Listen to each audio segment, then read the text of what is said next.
everyone, myself Saloni Tiwari and my roll number is 205054 and I am from Isabella Thoburn College. So the topic which I am going to explain you all is successive differentiation. Successive differentiation, from the name itself it's clear that we need to differentiate the function again and again till which we get the required answer. So if y be any function of x, then its derivative dy by dx will be also a function.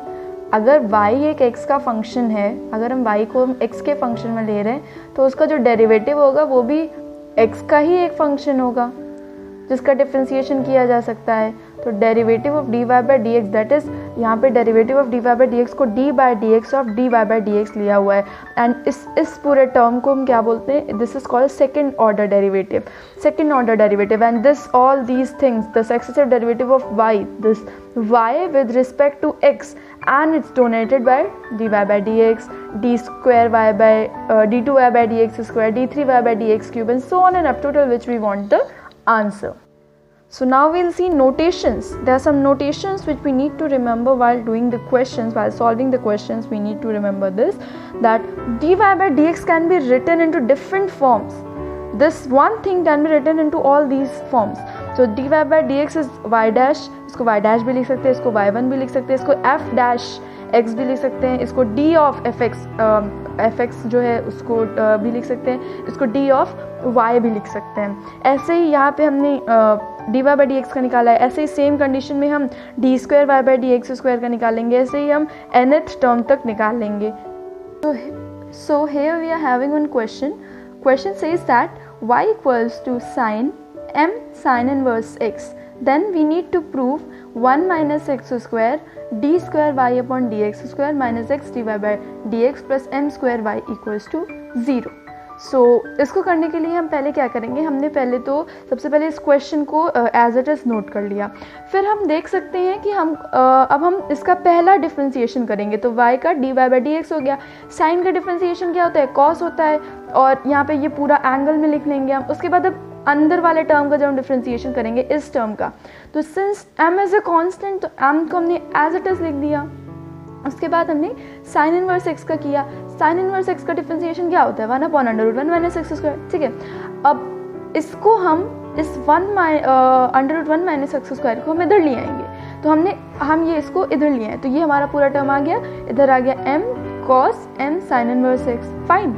Now what will do is, since we can see from the question हमको जो proof करना है वो 1 minus x square है. This is 1 minus x square, और हमारे इसमें क्या आ रहा है, रूट में आ रहा है. अगर हम इसका स्क्वायर करते हैं तो कुछ हमारा आंसर से मिलने लगेगा.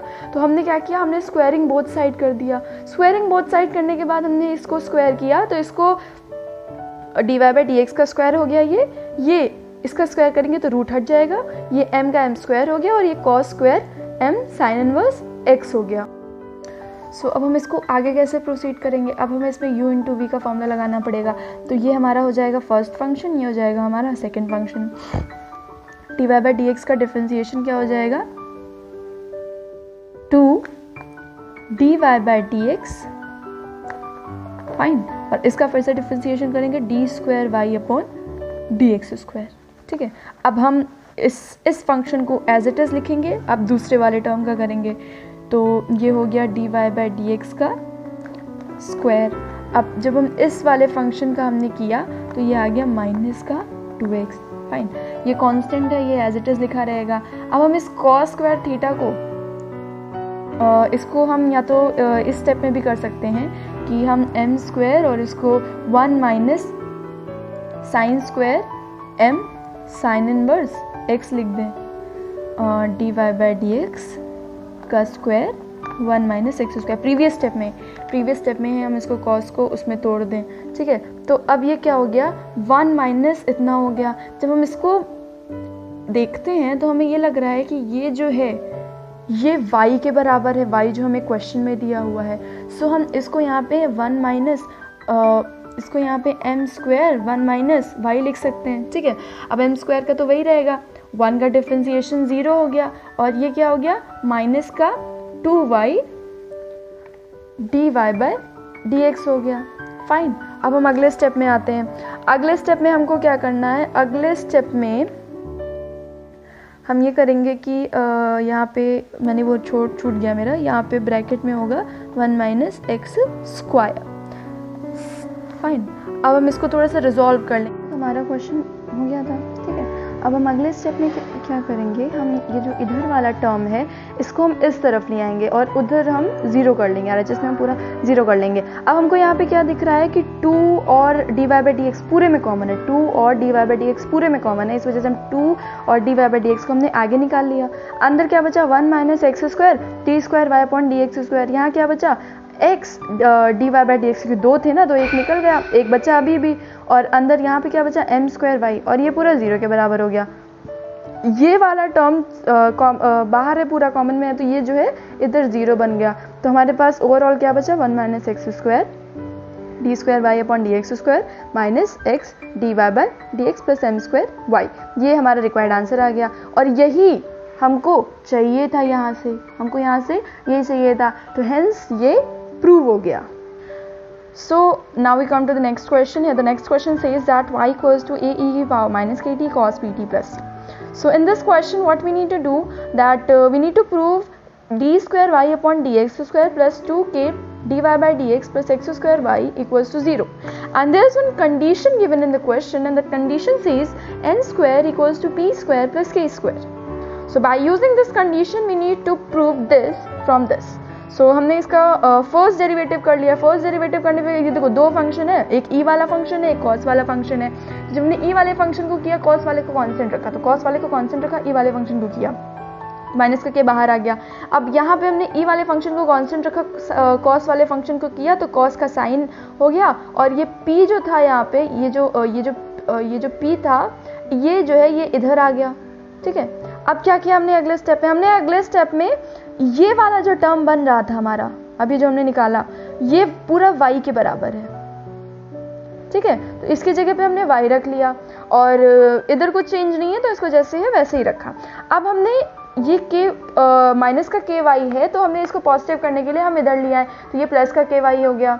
अब ये एज इट इज हमने रख लिया। अब हम इसका सेकंड डेरिवेटिव करेंगे, सेकंड डिफरेंशिएशन करेंगे। सेकंड डिफरेंशिएशन का क्या हो जाएगा, d square y upon d x square plus k d y by d x. अब यहाँ पे भी 2 फंक्शन बन रहे हैं, जैसे हमारा ऊपर बना था, तो वहाँ पे भी हमने फर्स्ट इंटू, यहाँ पे भी हम फर्स्ट इंटू सेकंड करेंगे। एक हमारा ई वाला फंक्शन हो जाएगा, एक हमारा साइन वाला फंक्शन हो जाएगा। तो जो ई वाला फंक्शन का जब हमने किया, तो माइनस का के टी बाहर आ गया, माइनस माइनस प्लस हो गया, तो ये प्लस का के हो गया, टी नहीं सॉरी जस्ट के, ठीक है। ये हमारा पहला हो गया। अब हमने क्या किया, ई वाले टर्म को एज इट इज रखा, कॉस वाले को किया, तो कॉस वाले में ये जो पी है, ये आगे आ जाएगा, तो एक पी ऑलरेडी था, एक पी और आगे आ गया, पी स्क्वायर हो गया, ठीक है। यहाँ तक हो गया हमारा, नो प्रॉब्लम। अब यहाँ से हमने इतना हो गया। अब ये चीज़ जो बन रही है, ये चीज़, ये पूरी, ये इक्वल है d y by d x के। अगर हम के वाई को उधर भेज दें, तो हमने वही लिखा है, minus d y by d x minus k y, ठीक है। और ये माइनस का पी, ये पूरा वाई के बराबर है, तो ये माइनस का पी स्क्वायर वाई हो गया। Fine, now what we can do, हमने के को अंदर भेज दिया मल्टीप्लाई में, ठीक है। तो अब ये जो पूरा नेगेटिव वाला जितना भी टर्म है, ये सब हम इधर लिया है, पूरा हमने पॉजिटिव कर दिया, हमने इस तरफ सिर्फ 0 छोड़ा और कुछ नहीं, ठीक है। तो जब हम इधर ला रहे थे, तो हमने देखा कि इधर y कॉमन है, तो के स्क्वायर प्लस पी स्क्वायर अंदर बचा, ठीक है। तो ये पूरा 0 के बराबर हो गया। और हमको एक कंडीशन दी हुई थी क्वेश्चन में कि जो n स्क्वायर है वो p स्क्वायर प्लस के स्क्वायर के बराबर है। इस कंडीशन का यूज़ करके हमने क्या किया, यहाँ इतने पूरे में हमने n स्क्वायर को लिख दिया, यहाँ पे n स्क्वायर को लिख दिया, ठीक है। तो ये हमारा पूरा रिक्वायर्ड आंसर आ गया, and this is our result. So this is our result, हमारा प्रूव हो गया। Now we come to our next topic, that is nth derivative of some standard function. Standard function के nth डेरिवेटिव क्या होते हैं, जैसे कि पहला है हमारा d की पावर n e की पावर ax प्लस b, ठीक है। तो ये हो जाएगा a की पावर, जब हम इसका एक बार डिफरेंशिएशन करेंगे तो a आगे आएगा, बाकी पूरा टर्म ऐसे ही रहेगा। जब दोबारा डिफरेंशिएशन करेंगे a स्क्वायर आगे आएगा, बाकी पूरा टर्म ऐसे ही रहेगा। फिर दोबारा करेंगे a क्यूब आएगा। तो इस वजह से हमें क्या देखने को मिल रहा है कि a जो है वो चेंज हो रहा है, a यहाँ पे a जो है ये बार बार चेंज हो रहा है। तो हमने a को n टाइम्स कर लेंगे हम, और ये हमारा एज इट इज लिखा रहेगा। सेकेंड है हमारा जब हमें a की पावर x करना होता है, इसका nth डेरिवेटिव करना होता है, तो a की पावर x का क्या हो जाएगा log a की पावर n, ये n टाइम्स करते हैं a की पावर x, क्योंकि ये वाला टर्म जो होता है बार बार चेंज होता रहता है, इसको हम n टाइम्स कर लेते हैं। अब हम आते हैं कि जब हमें ax प्लस बी की power m, ax plus b की पावर m का nth डेरिवेटिव करना होता है, तो हमारा क्या होता है, ये होता है m, m minus 1, m minus 2, so on and up to m minus n plus 1 a to the power n ax plus b, और ये पावर किस, यहाँ पे पावर क्या होती है m माइनस n। और ये पूरी इक्वेशन तब वैलिड होती है जब n जो है वो छोटा हो m से, या m जो है वो बड़ा, m बड़ा होता है, इस इक्वेशन में m बड़ा होता है। अब एक कंडीशन हम ऐसे ले लें जहाँ पे n बड़ा हो जाए, n बड़ा होने पे ये पूरा टर्म 0 के बराबर हो जाएगा। अभी मैं सारे आपको एग्जांपल्स देके समझाऊंगी। ये पूरा टर्म 0 के बराबर हो जाएगा, ठीक है। पहली कंडीशन में m बड़ा था, सेकंड कंडीशन में n बड़ा है, थर्ड कंडीशन में हम दोनों को बराबर ले लेंगे। थर्ड कंडीशन में जब हमने दोनों को बराबर ले लिया तो यहाँ पे क्या हुआ, ये फैक्टोरियल n हो जाता है और ये a की पावर n हो जाता है, ये फैक्टोरियल n हो जाता है और ये a की पावर n हो जाता है, ठीक है। और अब मैं let me show you examples based on these types of question, ठीक है। So let me show you the example. अब जब हमें ऐसे दिया हो 4 टाइम्स डेरिवेटिव निकालना हो ax प्लस b की पावर, दिस इज b की पावर 6 का, ठीक है। तो ये क्या हो जाएगा, ये हो जाएगा पहले 6 बाहर आएगा, फिर 5 बाहर आएगा, फिर 4 बाहर आएगा, फिर 3 आएगा, फिर ये तो जो होगा ये ax प्लस b का स्क्वायर हो जाएगा, ठीक, ax प्लस b का स्क्वायर हो जाएगा। तो ये जो स्क्वायर है ये m माइनस 1 के बराबर है, 6 माइनस 4 के बराबर है, ठीक। तो ये m है, ये m माइनस 1 है, ये m माइनस 2 है, ये m माइनस 3 है। जहाँ तक हमको चाहिए होगा, हमको यहीं तक चाहिए था, हमारा यहीं तक आ गया।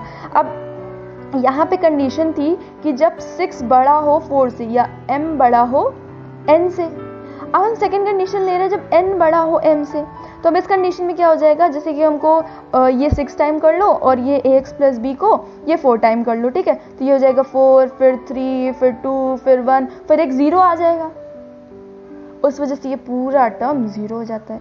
अब हम क्या कंडीशन ले रहे हैं, n m के बराबर हो गया, मतलब कि ये भी 4 है और ये भी 4 है, ठीक है। ये 4, 3, 2, 1 और ax प्लस b n आ जाएगा यहाँ पे, जितना हमने लिया है n हमारा कितना है 4 है, यहाँ पे 4 आ जाएगा, ठीक है। तो इस वजह से आ जाएगा। तो ये पूरा को हम 4 का फैक्टोरियल लिख सकते हैं, और ये ax प्लस b की पावर n, या जो भी हम 4 ले लें 4 हो जाएगा। सो यहाँ तक हमारे हो गया कि जब हमने ax प्लस बी की पावर m में एक बार n को बढ़ा लिया, एक बार m को बढ़ा लिया, और एक बार m और n को दोनों बराबर लिया। अगला हमारा जब m माइनस 1 हो जाए, यहाँ पे m माइनस 1 हो जाए, ठीक है। तो यहाँ पे माइनस 1 हो गया, तो इसका होता है माइनस 1 की पावर n, a की power n ax plus b, और ये होता है माइनस n माइनस 1। अब अगर हम इस वाले टर्म को नीचे लिए जाए डिनोमिनेटर में, तो ऑफकोर्स ये पावर प्लस हो जाएगी। तो वही किया है हमने, माइनस 1 की power n factorial n a की पावर n, और x प्लस b नीचे चला गया, तो ये n प्लस 1 हो गया, ठीक है। ये तो बात हुई m और n की। अब अगर हमें कोई क्वेश्चन में साइन और कॉस में दे दिया, साइन और कॉस में क्या होता है, साइन और कॉस में साइन ax प्लस b का क्या होता है, a की power n sine ax plus b plus n/2 होता है। देखो जब हम एक बार साइन का करेंगे तो a बाहर आएगा, 2 बार करेंगे तो a स्क्वायर बाहर आएगा, इस वजह से होता रहेगा। और ये n/2 होता है, क्योंकि देखो साइन का जब हम डिफरेंशिएशन करते हैं कॉस आता है, कॉस का करते हैं साइन आता है, तो इनमें π/2 का चेंज आता रहता है, तो इस वजह से n/2 एक्स्ट्रा एड ऑन कर दिया। Same condition applies on this cos function also, इसमें भी a की पावर n हो जाएगा, कॉस की power ax plus b plus n/2 हो जाएगा। सेम चीज़ यहाँ भी अप्लाई हो रही है कि जब हम कॉस का करेंगे साइन आएगा, साइन का करेंगे कॉस आएगा, तो ये n/2 से चेंज होता रहता है। तो इस वजह से इसका ये n/2 आ जाएगा। So this was all about my topic. So here I like to end my topic. Thank you for all watching this.